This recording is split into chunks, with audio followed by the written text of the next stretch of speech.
by all stations. Attention, all districts, a 5-alarm fire. 5 bells, move in immediately. That's it. Let's roll. Let's go. Firefighters.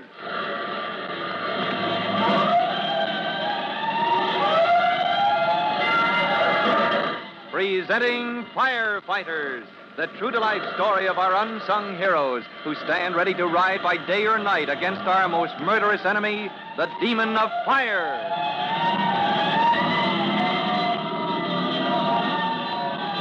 In just a minute, we'll drop in at the Collins home, where Chief Cody has arrived ahead of us, carrying a copy of a famous magazine to show Tim Collins and his family.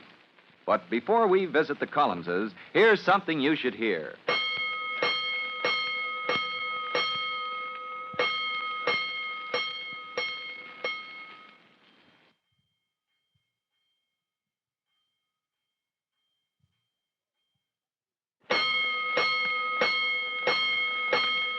Let's go, firefighters. Let's go to the home of Tim Collins, rookie fireman, now in special training at the fire department's promotional school. During his first week at the school for officer candidates, you remember Chief Cody assigned Tim to an evening of special duty. Collins, Miss Garland has made an unusual request. Miss Garland, Chief? Yeah. That girl who's writing a magazine story about the department? Right. She's almost through, but she says she wants to round out her information. Well, I'll do anything I can, Chief, if it helps the department. Good. What are your plans for this evening? Why, I haven't made any, sir. All right, then here's what you can do for the fire department. Report to Miss Garland at 8 o'clock. She and her brother have an apartment at the hotel, and you'll place yourself at her disposal. As you say, Chief. All she wants is to have you go over her notes with her. Yes, sir. And she wants you to report with an appetite, all ready for dinner. You suppose you can hold off until 8 o'clock? Oh, of course I can, Chief. Matter of fact, that's a good arrangement. Hmm? Well, it gives me time for a snack at home before I report to Miss Garland at the hotel. That evening, as you remember, was a couple of weeks ago. And now, on his way home from duty late one afternoon, Chief Cody rings the doorbell of the Collins' house. Wait till the Collinses see this magazine story. Glory be, it's Bob Cody.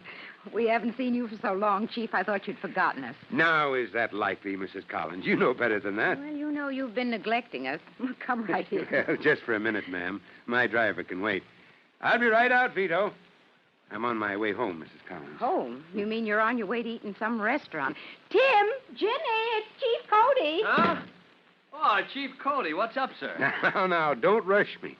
Well, hello there, Jimmy. Where's Trudy? Oh, Trudy's upstairs in bed, dodging her chores. She's a little under the weather, sir. Mom put her to bed, and if she wants a tray, Jimmy or somebody can take it up. Oh, me? Listen, I got enough to do. Oh, Jimmy, you've been so cross all week, and now... What's the matter with you, Jimmy? You can carry a tray upstairs to your sister, can't you? Oh, always something. Now I'm running errands for a girl. Jimmy, talking like that before Chief Cody, too. Excuse me, Bob. I'll see if Trudy needs anything. I'll be on my way in a minute, Collins. I just wanted to show you and your family this magazine article, the one Miss Garland wrote. It's in print already? Look for yourself. Oh, good grief, all these pages. And at the end it says continued. She's going to write more, too? Next time about the Firefighters Brigade. How do you like that, Jimmy? Oh, the brigade, that bunch of... The Firefighters Brigade is a great bunch of kids, Jimmy. Your brother told Miss Garland about them. Jimmy, come upstairs a minute, dear. Mom's calling you, Jimmy. I'm not deaf. I'm coming. Guess I can hear all right. Huh. Say, what's the matter with that boy, Collins? Something on his mind? Doesn't act like himself at all. Hanged if I know, Chief. He's had a chip on his shoulder the past few days. Off his feet, I guess. Well, son, I'll leave the magazine. Time I was moving along. Hey, Tim, is the chief still here? Just leaving, Jimmy. Oh, Mom wants to know if you can stay and eat with us. Oh, say, why not, Chief? You're off duty. Why don't you relax? Take it easy for a while. Well, Mom says there's an old leg of lamb and potatoes and stuff if you want to stay. Jimmy, you know she never said it like that. Well, Chief, you remember just a moment ago what we said about chips on the shoulder? You know. Yes, I certainly do, Collins. Somebody is way off his feed. Huh? Who are you talking about? Oh, you going to stay, Chief? Will you stay as a favor, sir? A favor to Mom and me? Not as a favor, son. I'll stay because I can't resist your mother's cooking. I'll be happy to stay. Okay, Mom. He'll help us eat that old lamb. Oh, fine. I'll be right down. And, Jimmy. Yeah? What now? Jimmy, you show a little respect for the chief. I'll let it go, Collins. But if he can't speak to you decently... Not now, son. Jimmy, will you do an errand for the old man, save a little wear and tear on my feet? Oh, all right. I guess so. Well, my driver is waiting outside. Will you tell him I said not to wait? He can take the car back to headquarters. Well, who's driving? Vito? No. Okay, I'll tell him. I can holler at him from the front door. If he hollers at Vito too much, he'll get his ears pinned back. Chief, that's why I hoped you could stay. What? Well, you don't expect me to pin Jimmy's ears back. No, but, well, he's always been so devoted to you, Chief, and now that he's acting like a bear with a sore paw, I thought maybe you might be able to snap him out of it. I've never seen that boy so cranky before. That's a fact. Now, I want to hear all about it. Is that the magazine? This is it, Mrs. Collins. But here's what you'll want to see. This picture on page 82. Oh, hold it so I can see, Mom. Why, it's a man on a ladder, isn't it? Well, why is he climbing up into that tree? Oh, good grief. Where'd they get that picture? Okay, Chief. Your car's going back to headquarters. Oh, thanks, Jimmy. Let Jimmy see that picture, Collins. Look, dear, firemen climbing a ladder to get up in a tree. All the outlandish things to do. That's Huh? Oh, that's Tim up on that ladder. It is? Well, let me look again. That's your boy, all right, Mrs. Collins. But Tim climbing trees. Somebody in the crowd snapped that picture the afternoon the writer was here. Miss Garland, who wrote that story. Oh, well, they didn't have to put it into the magazine. Well, maybe Miss Garland thought it was important. You see, Mrs. Collins, when that picture was made, Tim was climbing to rescue a boy who was caught high up in the tree. Tim, you never mentioned a word about it. Oh, never gave it a thought. Good grief, they don't have to make such a fuss about a little thing like that. The boy was paralyzed with fright, Mrs. Collins. This young fellow of yours brought the lad down. He might have fallen, anything might have happened. But Private Collins brought him down safely. My Tim. Chief Cody, may I have this magazine? I want to keep it. Oh, it's yours. And here's another one for Jimmy in case he wants to show it to the Firefighters Brigade. Huh? You speaking to me, Chief? Jimmy, aren't you going to thank Chief Cody for telling us about Tim when Tim never says a word about himself and bringing us the magazine and all? I'm so proud. Proud? For what? Mom, leaving me out of it. If Jimmy can't be polite, even to Hush, you... Tim. Jimmy didn't mean to be rude. Now, honestly, Jimmy, won't you be proud to tell that story to your brigade?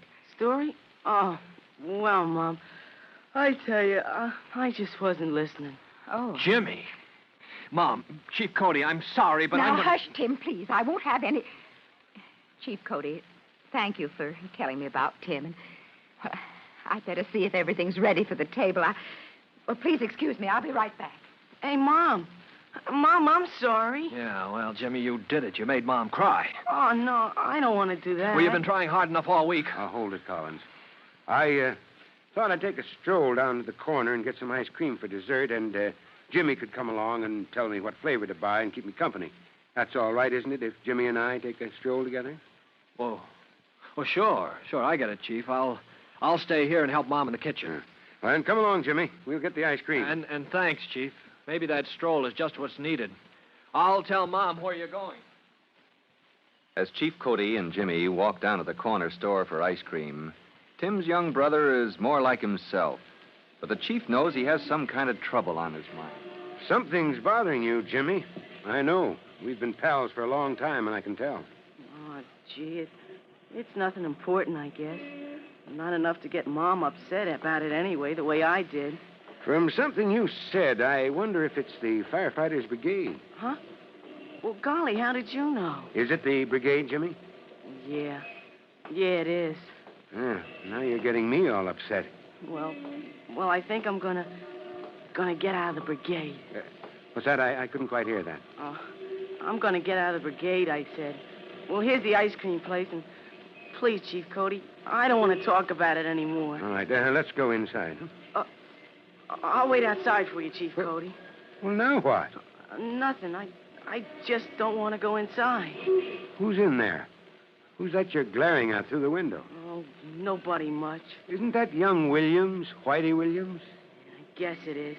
Every place you go, there's that Whitey Williams. Always butting in everywhere. Whitey Williams, he's an officer in the Firefighters Brigade, isn't he? In your brigade at Northside School? Pretty soon he can be all the officers if he wants to, after I quit. So that's it. So there's trouble between you and Whitey. Yeah.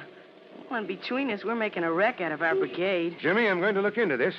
Now, come on, don't hang back. We're going in there and find out what this is all about.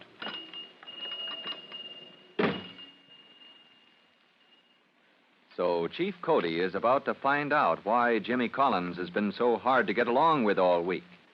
Tim's young brother is in the midst of a feud with Whitey Williams, and their quarrel threatens harm to the Firefighters Brigade at Northside School. That's a situation Chief Cody cannot tolerate, and for his effort to bring Jimmy and his rival together, listen to our next true-to-life episode of The Firefighters. In just a moment, Chief Bob Cody will tell you, boys and girls, how you can help the firefighters in your own town. But first, here's a message you ought to hear.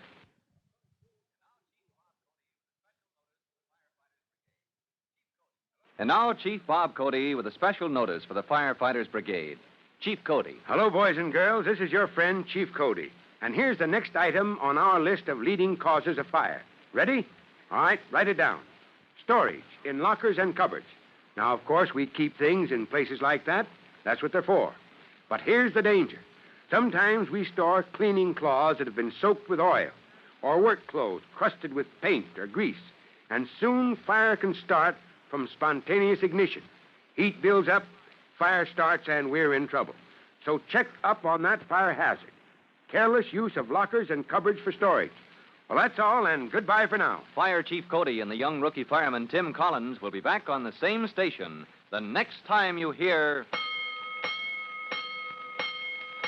That's it. Let's roll!